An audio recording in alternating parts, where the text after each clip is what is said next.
नमस्कार मंडळी, आज आपण बनवणार आहोत स्वादिष्ट ताकाची कढी। चला तर मग त्यासाठी लागणारे साहित्य तुम्हाला सांगते।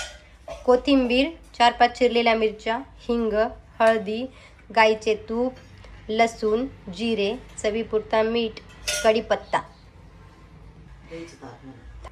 दह्यामध्ये पाणी टाकून डाळीचे पीठ टाकून मिक्सरमध्ये काढून घेतलेले, याच्याने आपली कढी फुटत नाही, व्यवस्थित येते। चला तर मग आता आपण बनवू कढी।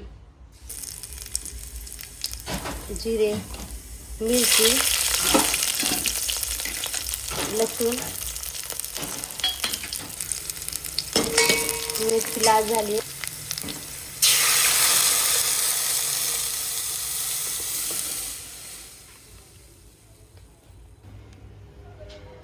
आता यात हिंग, हळद, कोथिंबीर, कढीपत्ता, चवीनुसार मीठ। गॅसचा फ्लेम एकदम लो करायचा आहे।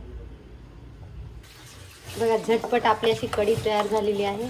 यात तुम्ही गूळ टाकून खाऊ शकतात किंवा असंही खाऊ शकता। 5 मिनिट कमी गॅसवर उकळू द्यायची, फक्त 5 मिनिट, मग बंद करून द्यायची। जास्त वेळ उकळू दिली तर कढी आपली फुटून जाते, त्याच्यामुळे 5च मिनिटं। अशा सोप्या रेसिपींसाठी माझ्या चॅनल लाईक करा, सबस्क्राईब करा। धन्यवाद।